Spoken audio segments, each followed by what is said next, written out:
the Concours d'Elegance at Pebble Beach on the Monterey Peninsula of California. It is an annual gathering of the world's greatest automobiles, spanning a century of exceptional design and outstanding engineering.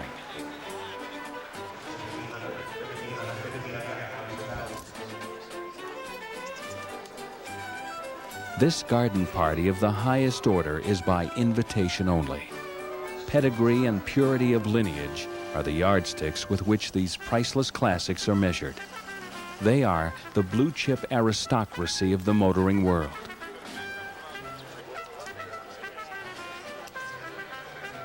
Amidst the full-fendered elegance and wire-wheeled opulence of the many grand automobiles of the past assembled here, a special display arouses the curiosity of even the most jaded members of the Pebble Beach faithful. These are the automobiles which bear the striking lines and bold curves conjured up within the minds of yesterday's most adventurous designers and engineers. Some lavishly sleek, and others playfully uncomfortable to the eye. These concept cars or dream cars from the golden age of American style silently preserve an era of unrestrained imagination. Now, some 4 decades after their birth, the dream cars reveal a fascinating story of boundless ambition and zealous optimism that emerged from the drafting tables of Detroit.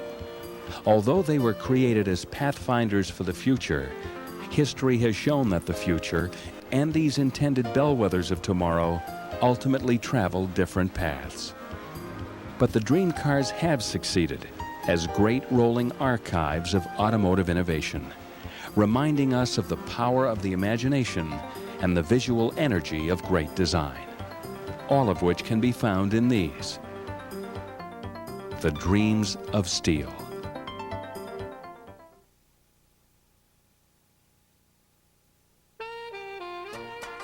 In the very early years of automobile production, style was often no more than a byproduct of function. The individual components of automobiles were called upon to fulfill certain tasks, rather than make design statements. Fenders were required to shield occupants from moisture and dirt thrown up from the wheels. Bodies were required only to offer protection to the driver and passengers. Lights were to provide illumination. Spare tires were strictly a solution to a common problem, tire punctures, and little thought was given to how stylishly they should be mounted. By the 1920s and 30s, premium automobiles had established themselves as expressions of individuality in automotive style and design. The very wealthy could order their new Duesenberg, Auburn, or Cadillac with coachwork custom designed by such craftsmen as Dietrich, Murphy, Kellner, or Molliner. Today, the sensational classic automobiles of these decades continue to draw praise and acclaim as enthusiastically as when they first placed wheel to pavement. During the 30s, innovative style was becoming a priority at General Motors. Harley Earl had come aboard in 1927 as the founder and director of the Art and Color Studios at GM. Drawing from a design background which centered on the creation of customized coachwork for affluent automobile owners in Southern California, his flair for dramatic coach design was the catalyst that triggered GM's interest in him. Between 1927 and 1959, his role in GM's styling leadership and dominance in the marketplace cannot be overstated. For the most part, Earl and his styling contemporaries had always concentrated their energies on exploring glamorous, even extravagant automotive themes, with an emphasis on exclusivity and uniqueness. Styles based on futuristic themes were virtually unheard of. But as the 1930s drew to a close, Harley Earl's vision for tomorrow's automobiles began to emerge. Bill Porter is a veteran stylist for General Motors, responsible for such automotive designs as the 1995 Buick Riviera, and he recalls another Buick of immense historical importance. Generally speaking, the first General Motors concept car is thought to be the 1939 Y job. It was actually designed in 1938, but Harley Earl announced it to the public in 1939. And this was a Buick, a two-seater with a sort of a torpedo-shaped body, and it had many innovations on it that would be found in later Buicks. The grille, for instance, very similar to the 1941 Buicks, even though the car appeared in 1939. So the thought was that they would explore advanced thinking and see if the public reaction to it was positive, which of course in the case of the Y job was very positive. And in fact, Buick enjoyed some of its most successful years in the early 40s with motifs that had been used on the Y job. The Y job, as seen here at Pebble Beach, boasted the industry's first electric top. It featured power windows and a power hood. The fenders extended into the doors. There were no running boards, and the concealed headlights were another Harley Earl innovation. With the arrival of the Buick Y job, the term concept car became a permanent element of the automobile designer's vocabulary. A concept car is a look into the future to determine the directions that we might be moving in terms of new design for any car we're doing, design-wise and engineering-wise.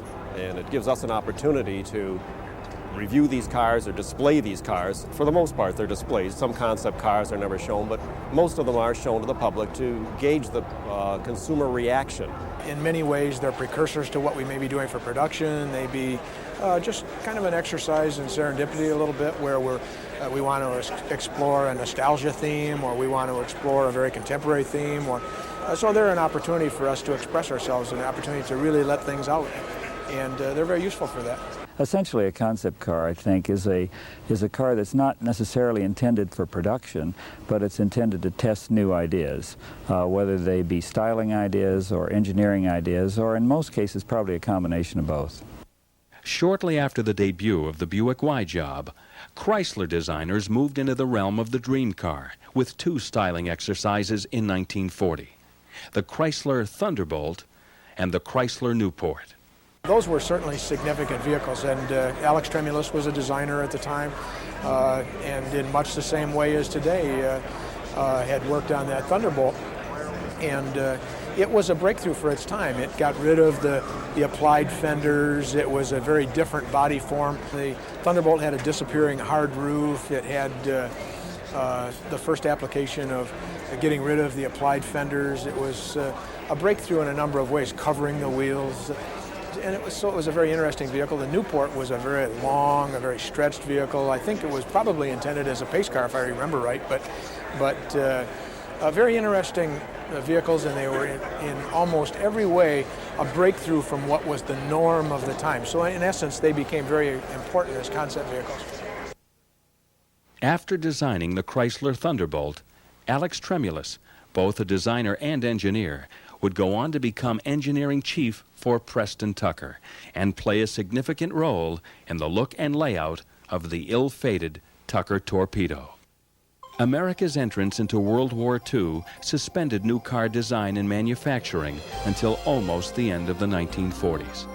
But with a new decade arriving, Detroit would once again apply itself wholeheartedly to the business of producing the next generation of automobiles. The 1950s had spawned a fresh attitude toward the country's future. Looking ahead was now a vital component of the American dream. This curiosity about the future, combined with Harley Earl's abiding interest in aircraft, resulted in a string of GM dream cars in the 50s that opened new doors in automotive styling. The first was the Buick LeSabre in 1951. Adorned with numerous aircraft styling cues, the LeSabre, which served as Harley Earl's personal transportation for several years, was frequently photographed with Earl seated behind the wheel. The LeSabre featured a dual fuel system, using premium gasoline and methanol to provide extra power. A host of electric and hydraulic convenience features, along with the Earl-inspired rear tail fins, made this dream car an instant sensation. It would become a GM styling centerpiece until 1954. As the dream car phenomenon and the tempo of the 1950s picked up momentum, Harley Earl and GM's top executives pushed ahead with a marketing campaign that helped to revitalize the post-war automobile industry. In the 1930s and 40s, GM had presented a series of industrialist luncheons at New York's Waldorf Astoria. Designed to gather the banking industry's most elite investors and key people from the nation's largest financial and industrial centers, these gala affairs, held in the Waldorf's Grand Ballroom, showcased GM's top-end products from each of its divisions. Throughout the 1950s, GM expanded the concept of the industrialist luncheons into what would be called the GM Motoramas. The idea was to have a place where people could come. In this case, the Waldorf Astoria Ballroom was selected in New York City. Then concept cars, or show cars as they were called in those days, dream cars, were then created by the design studios, one for each division, and then shown at the Waldorf Astoria amid a tremendous fanfare and stage settings that were, for the time, absolutely incredible. Giant arms would lift automobiles from the stage and swing them out with, of course, choruses of people singing and dancing and so on. It was really an incredible full-fledged type production, Hollywood and Broadway sort of combined. And of course the response by the public to these very dramatic cars, often with wild new ideas, was indeed tremendous. People talked about it, and then there was a traveling version of the Motorama with no doubt some of the more spectacular stage effects cooled down just a little bit, but the cars went on the road and were everywhere they went at each city, why they were greeted by literally tens of thousands of people and a tremendous interest. The GM Motoramas required several arduous months of preparation. Architects and set designers were contracted to conceive and build massive stages, backdrops, and kinetic sculptures.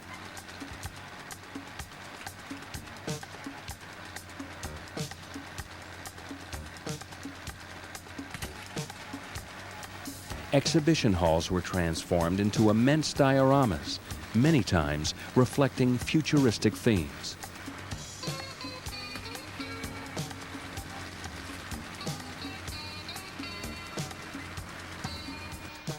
The cars themselves would receive hours of patient preparation, polishing, waxing, and careful detailing.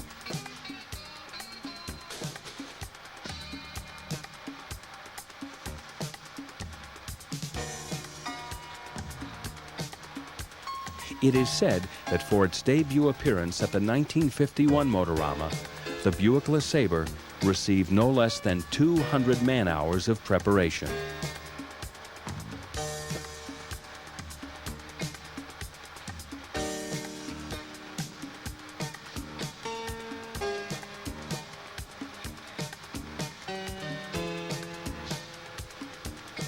On move-in day, trailer trucks transported the show vehicles to the show site, and the laborious task of mating vehicles to displays would begin.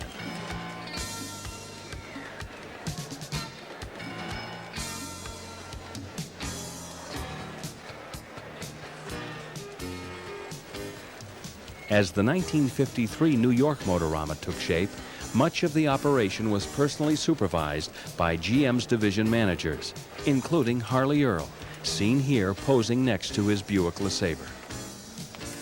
With singers, dancers, orchestras, sets, and sophisticated displays teaming up on each Motorama, these multi-million-dollar productions easily cost much more than the biggest Broadway show. Slated to tour the country on a 6-month swing, close to 2 million people would ultimately attend these spectacular road shows. In fact, on January 23, 1953, the New York Motorama drew 12,000 visitors, completely disinterested that day to the swearing-in of President Dwight D. Eisenhower. And with bookings in at least 6 key American cities from San Francisco to Miami each year throughout the 50s, the traveling Motoramas were the perfect setting for unveiling GM's new product lineups, along with their latest dream cars. this Chevrolet Corvette and the other customized models are not for sale yet.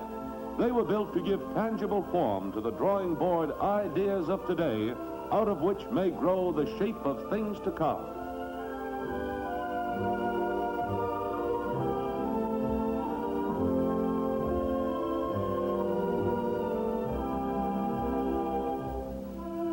Pontiac's La Parisienne, a modernized version of the traditional landau. Oldsmobile Starfire. This car and 3 of the other customized models have glass fiber reinforced plastic bodies, results of an investigation into the possibilities of plastic impregnated materials as substitutes for steel. Buick's XP300, an experimental car from which many features have already found their way into regular production models.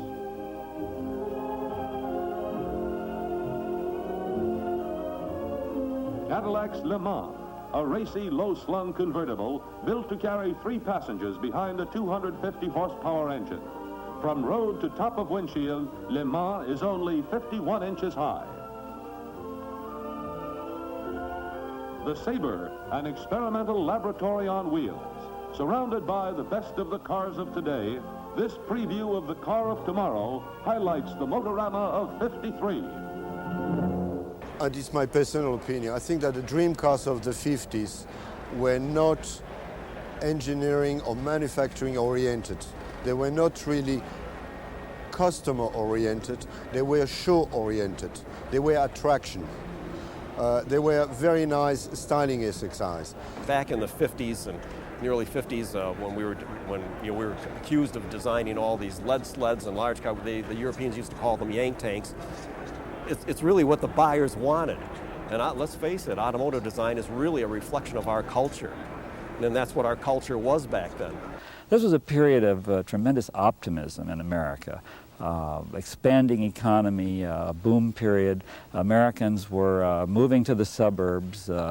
Articles in magazines and so on talked about, it wouldn't be too long until you'd have an airplane in your garage, maybe that the wings folded and you'd drive it out and fly to work, or maybe a helicopter. This kind of, well, the things that popular mechanics and popular science talked about as being in the future, and other magazines and so on picked up too, were virtually everybody's dream. It was almost in your pocket that you'd be able to have these wonderful cars that would ride on automated highways, or your own helicopter in the garage. This was the era of exuberance and optimism. And the cars, the concept cars, of course, reflected it, as did many other appliances and so on. GM did their kitchen of tomorrow during this period where the housewife would have electronic ovens and so on at her disposal. The dishwasher was, of course, a dream which became a reality. But some of the dreams never quite got here, as you know, but like the fully automated highways, but that was the era. It was really an era of, I think, incredible exuberance and a wonderful spirit in America. And I think the rest of the world looked at us at that time for this kind of direction.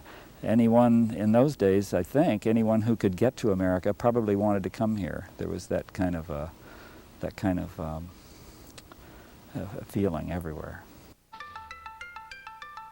At the 1954 GM Motorama in Miami, a revolutionary dream car was unveiled to an awestruck public that would boldly usher in the most profound statement of future think Detroit had yet to conceive.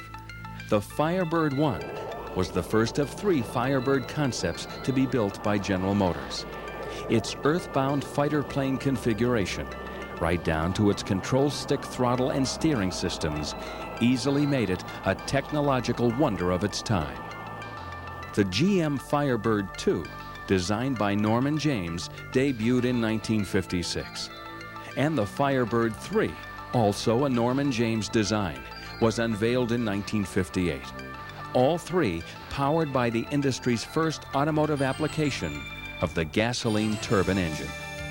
The turbine engine, in the meantime, as a jet fighter plane engine, had been developed right at the very end of the war. You know, the Germans had one just at the very end of the war, and we did too, although they didn't see action in World War II.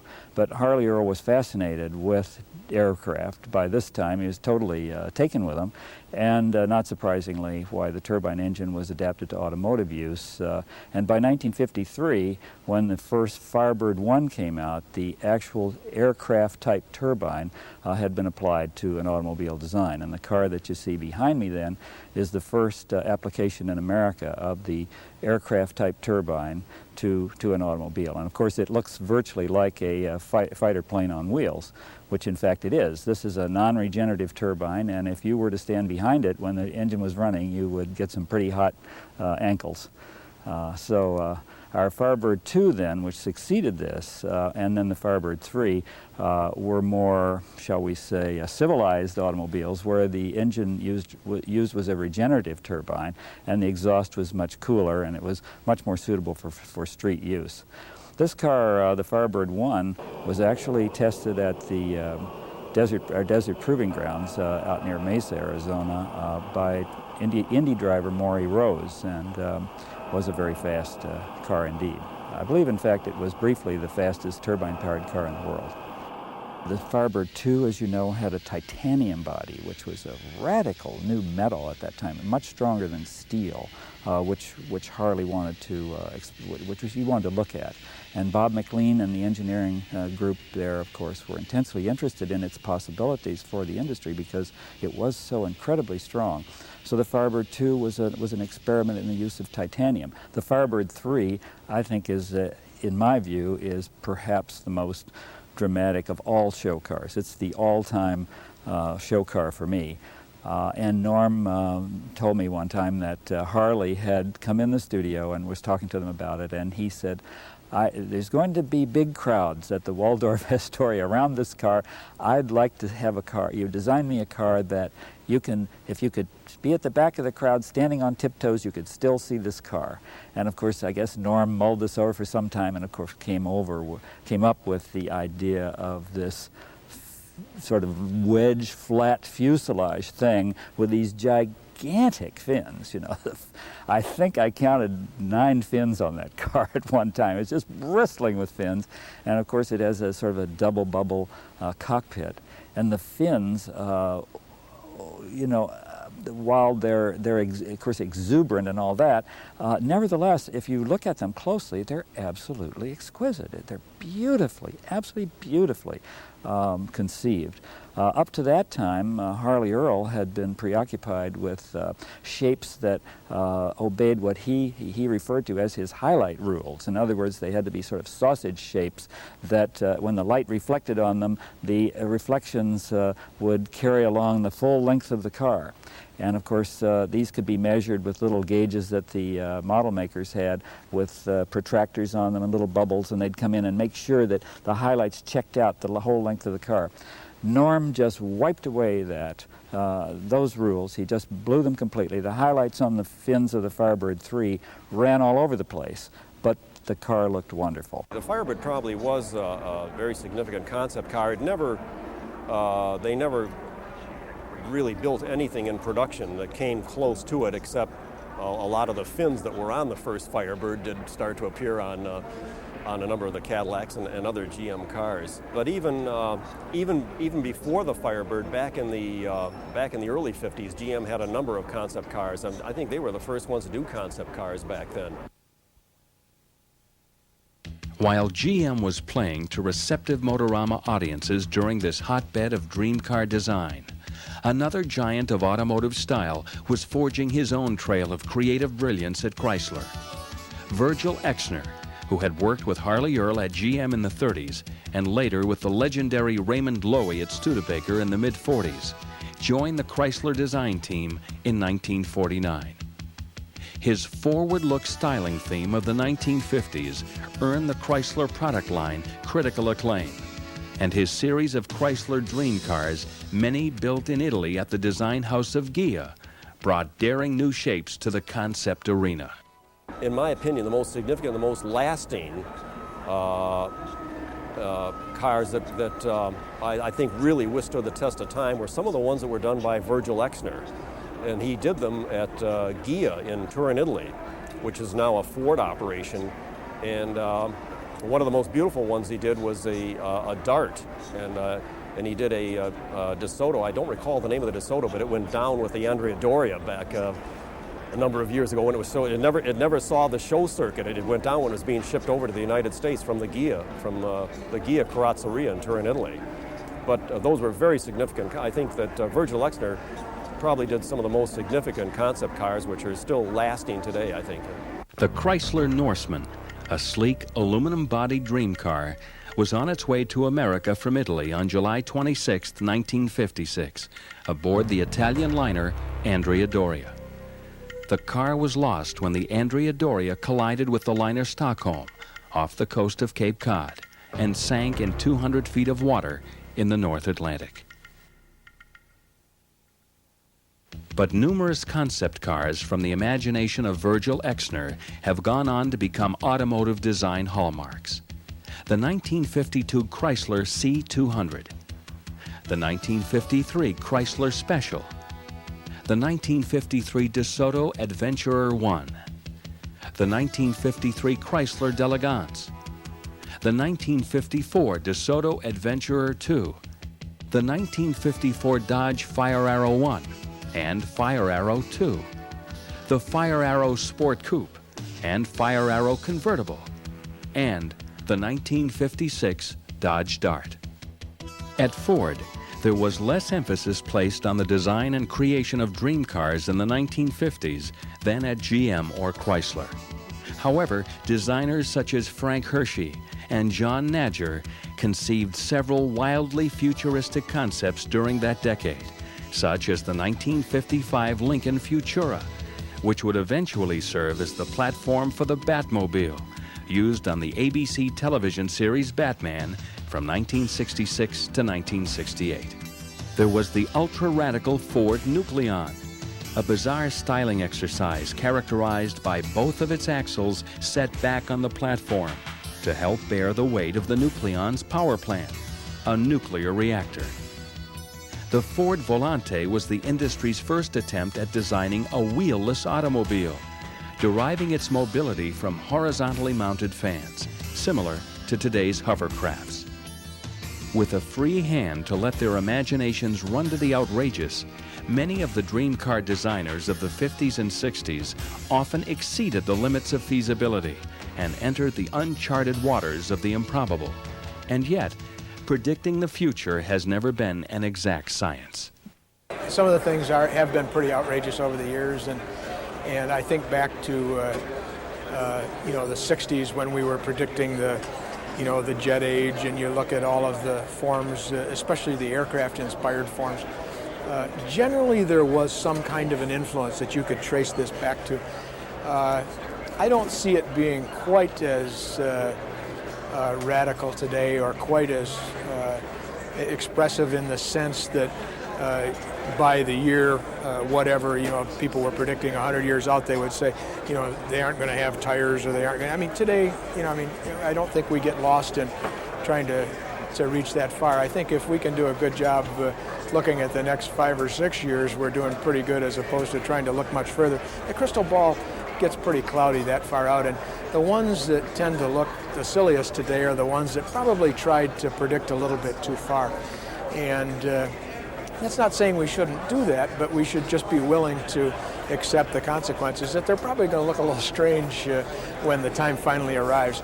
I got into the business in the late 50s, and at that time we were still doing a number of concept cars that did reach, but they weren't necessarily feasible in terms of overall package and function and production feasibility, whereas today the cars that we're doing at Ford are much more predictable. They're predictors of the future, and rather than just being a very way out reachy type stretch design, I think they're much more functional. They're much more realistic in terms of production feasibility and function and engineering. So they're much more serious attempts at looking at the future than they were back in the 50s. Although I think in both cases, in the 50s and today, we were always looking into the future. It's just that we're looking more seriously now, and we have the technology that allows us to be more serious with the cars today. With computer technology, we can go through much more simulation to predict the actual performance, the dynamics of the car. We didn't have any of that available to us, say, 15 or 20 years ago. Possibly because I think this incredible naive exuberance of the late 40s and 50s maybe isn't with us today. We're a little more perhaps drawn in, we're a little more introspective today. Maybe you could say we're a little more realistic, perhaps. And I think, too, a number of companies have taken to the notion of introducing concept cars as a way of, shall I say, doing a little downfield blocking for their future products. In other words, rather than the concept car being totally exploratory and actually reaching way beyond their current product lineup, the concept cars actually become almost a means of introducing their product or the ideas in their products a year or two in advance to warm the public up to them. And that's a totally different take on the concept car than, say, the Harley Earl take, which was, of course, to be highly experimental and just reach out as far as you possibly could. As the freewheeling 50s motored on, the stream of dream cars rolling from Detroit's Big Three kept America's auto-buying public thoroughly entertained with grand images of things hopefully to come. The 1953 Ford XL500 featured a push-button transmission, a telephone, and dictaphone, plus electric jacks to raise the car for tire changing. The 1954 Buick Wildcat II, unveiled at the 1954 GM Motorama, was featured in a GM promotional film starring GM President Harlow Curtis.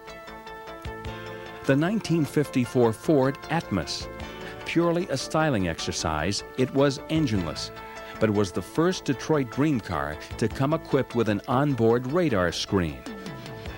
The 1954 Pontiac Bonneville Special. Although similar in appearance to the 1954 Corvette, they shared no interchangeable parts.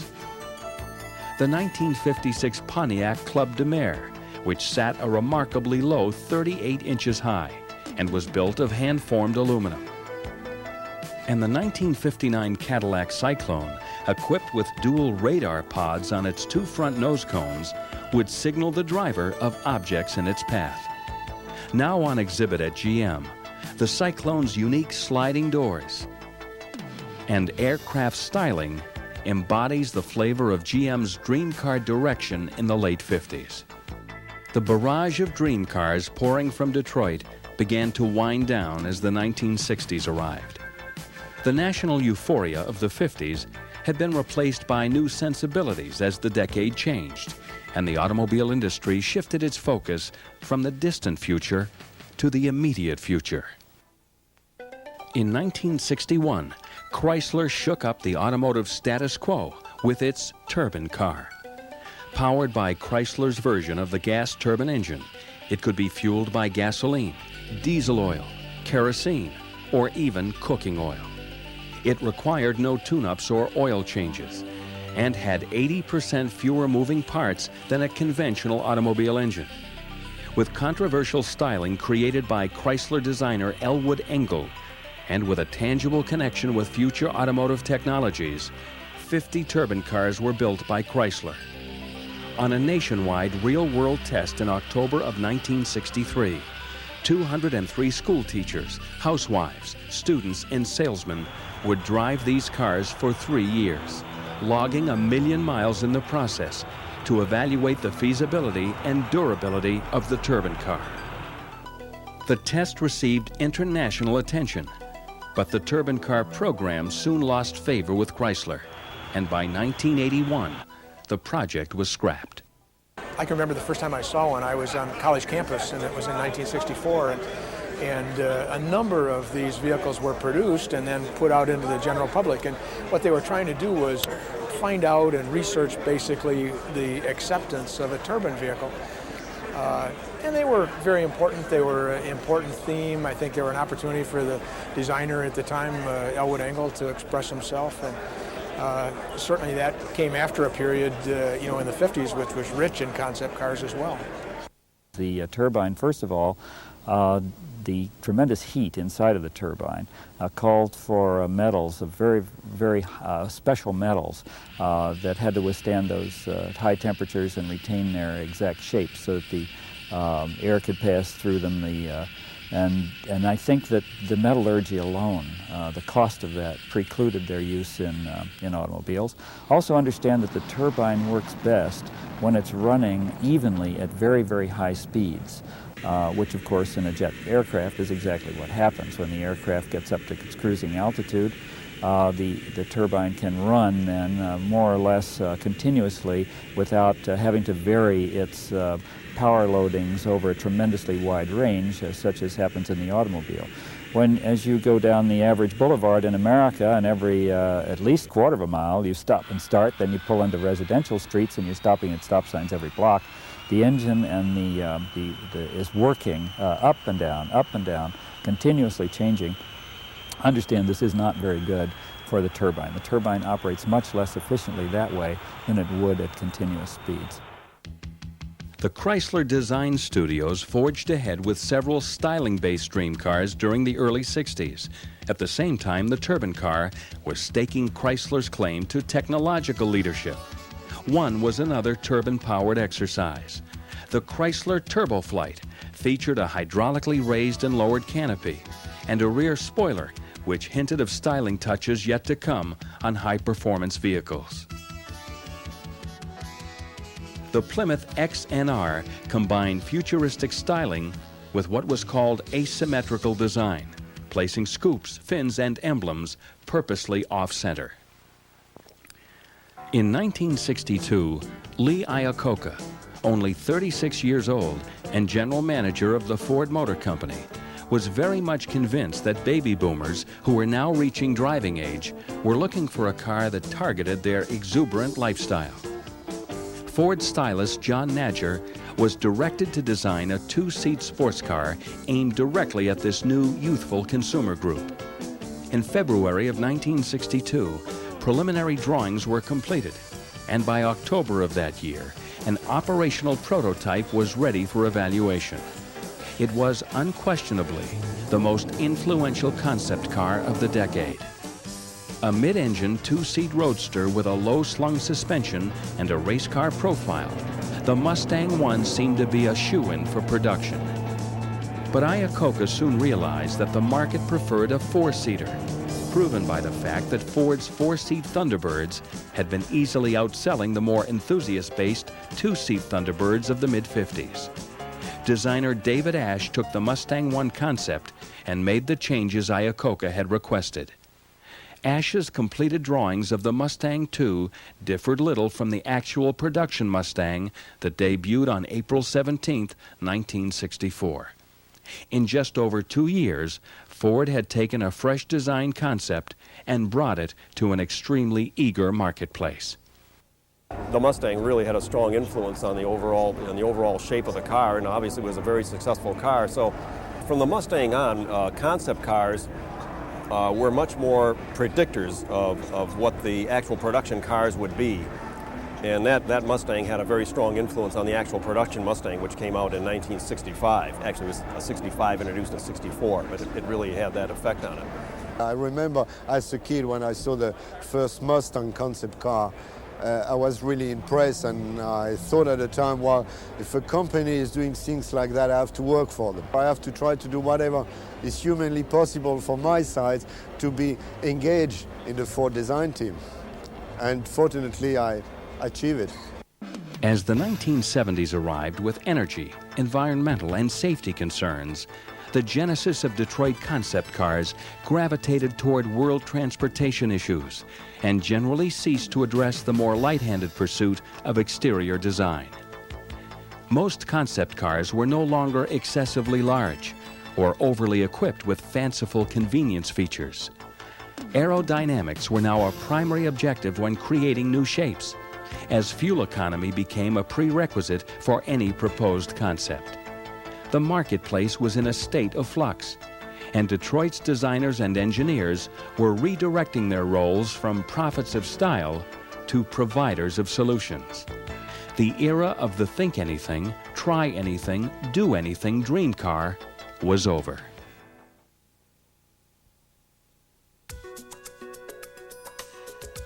The Art Center School of Design in Pasadena, California, is but one of many colleges and universities in America where the young designers of tomorrow are learning to harness their imaginations into disciplined sources of contemporary form and function.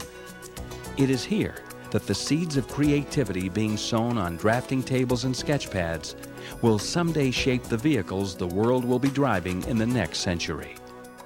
We work very strongly with the colleges, primarily as a training tool, because those are the designers of tomorrow, and we want to train them in the best ways we know how. So we want them to learn the language, the technology, but more importantly, to be able to make good design. And so we do an awful lot of work with the colleges, and in now a lot of the supplier industry, a lot of the community will come in and tap that resource of the students to design and to do a number of things, and there's so much talent and they do such a good job that you're starting to see that branch out a little bit, and I think that's wonderful. We've over the years done an awful lot of project programs with the schools where we'll go in and we'll put together a hypothetical project or something that we're interested in exploring and turn them loose. And sometimes, even unbeknownst to them, we'll have a group inside working on the same things. So we'll try to use that as a learning tool for ourselves and as a learning tool for the students. But in the final analysis, we're trying to make everyone better, ourselves, as well as make a crop of students that we can select from better. A car has to have soul. It has to have excitement. It's this ingredient X, whatever this ingredient X is. Nobody can put their finger on it, but they'll recognize it when they see it, the customer, the designer.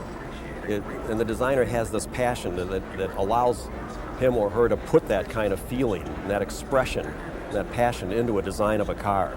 It's an absolutely essential ingredient. If the car doesn't have that, it just won't make it. It won't be recognized on the road as being unique or different or special.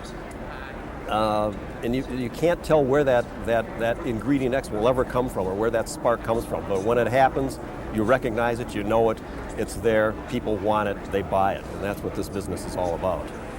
While the concept cars of 40 years ago rarely made the leap into regular production, the high-stakes game of global automotive relevance and bottom-line profits have in many ways altered the goals that today's manufacturers set for their styling and engineering think tanks.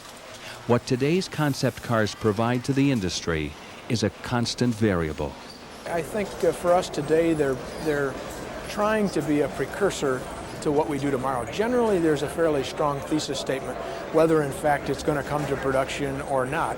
But our track record has been very good when you look at it as a company. The Viper, almost in its entirety, became the Viper, and of course Prowler and many others have had a significant contribution to what we've done with production platforms and production car programs. I think that's always been the case. When you go back to the days of Harley Earl at GM, where he did the Y job, for example, even though that vehicle didn't come into production, there were a number of elements that you later saw in some of their production vehicles. So I don't think the role has changed too much. We got away from it for years, but that's too bad. I think they're very important, and I think they're great opportunities to allow us to reach, allow us as designers and engineers and marketing people to try to reach, to find out what the icon and the images of our brands really are, and try to express ourselves in a better way. I believe that today we have to be credible. You cannot do only styling exercise.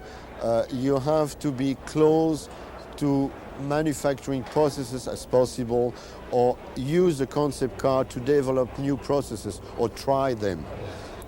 And also, I think it gives us the opportunity to stretch the envelope and see the reaction from the public, from the medias. Are we on the right way? Are we on the wrong way? It gives us, free of charge, a sort of feeling how good we could do, we could be. And a very recent concept car that we did was the Contour Show car, which we introduced here at the Detroit Auto Show about 3 years ago. And that had a very strong influence on the new Taurus that we just introduced.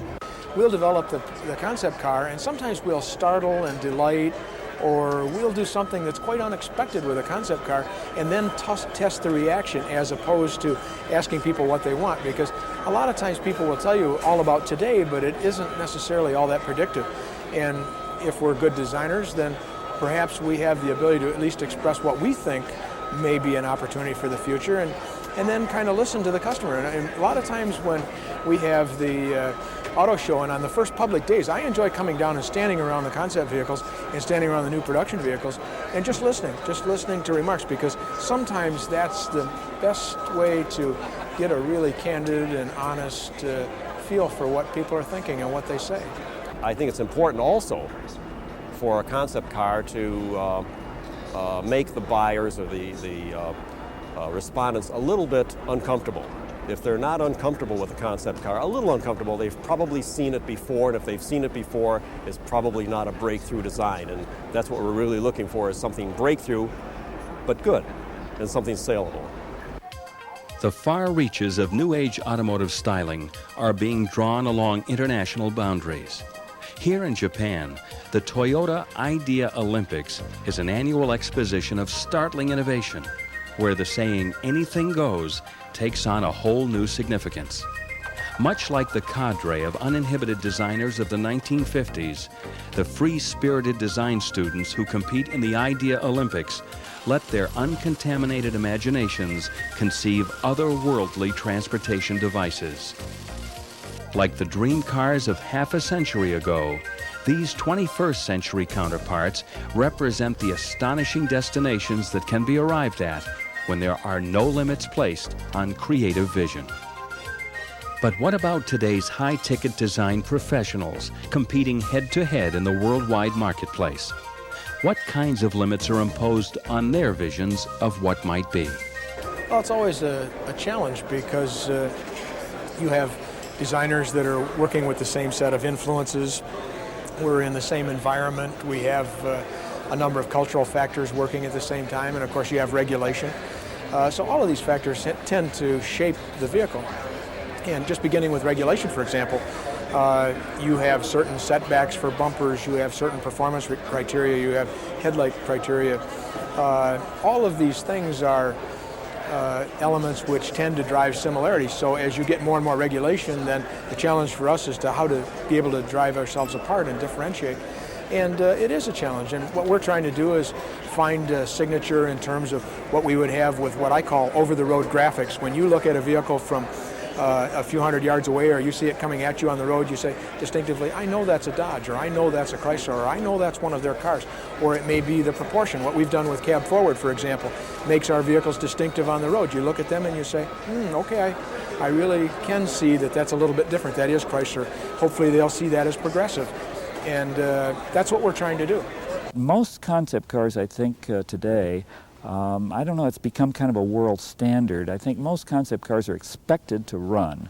The press expects it, people who look at them expect it, the public expects it, and I think now, of course, the designers expect it. They want to see their car run. If they've committed to designing a concept car, then the engineering has to be there too, and the engineering community needs to be part of it, so that it's a holistic kind of a vehicle. It's not just simply a styling exercise, which might be nothing more than a fiberglass shell, or an engineering exercise, which would be maybe nothing more than just, say, an exotic mule.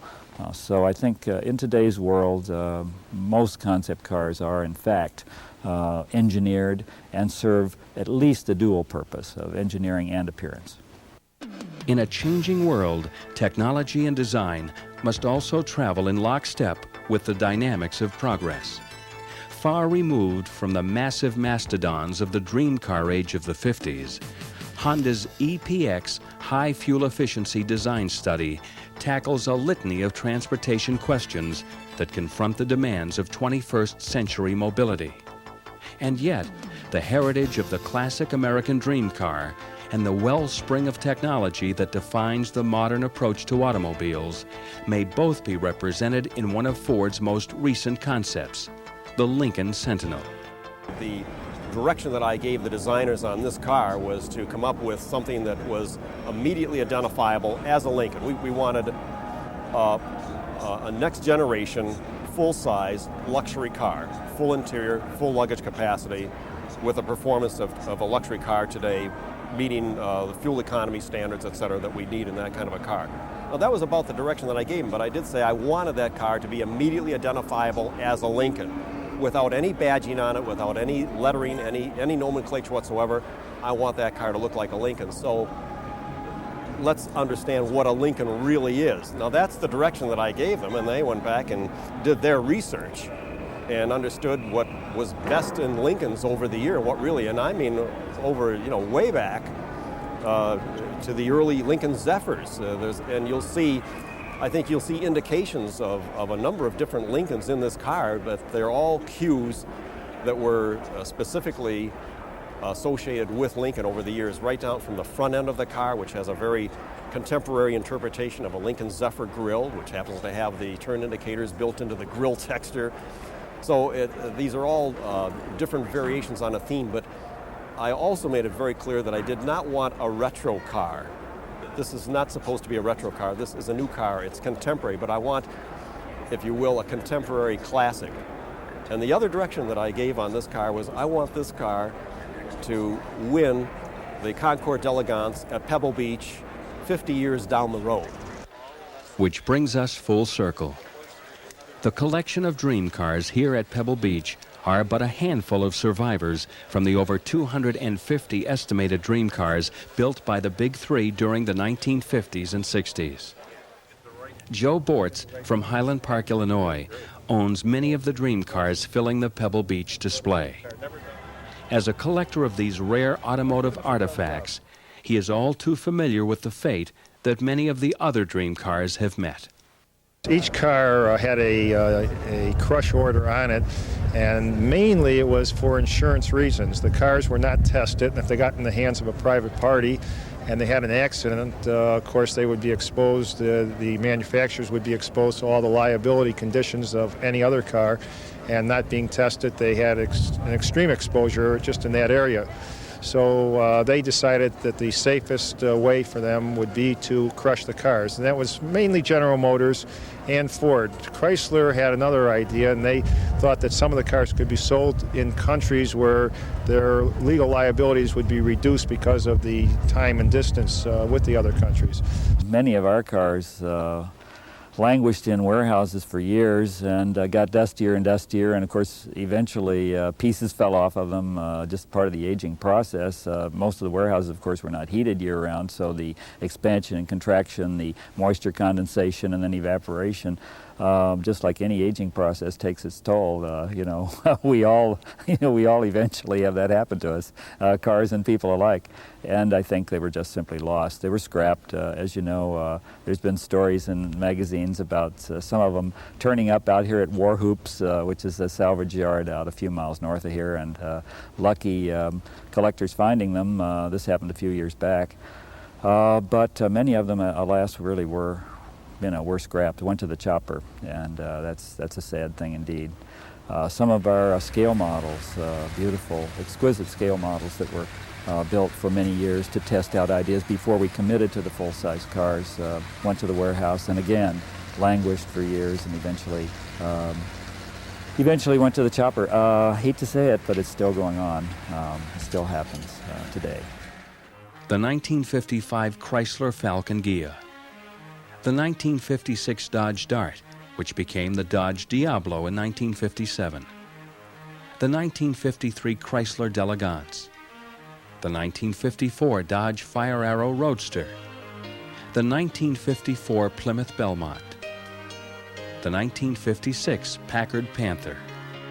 Now, looked upon by some as the automotive equivalent of sideshow curiosities, they were once signposts to tomorrow. Cars that took us inside the minds of our most brilliant designers, while at the same time taking us beyond the horizons of our own perceptions of the possible. What few of them remain can still challenge the eye and test our readiness to accept new things. And as the world expands into new areas of discovery that continue to reduce the distance between fantasy and reality almost daily, there is still much we can learn in the lessons being spoken by the dreams of steel.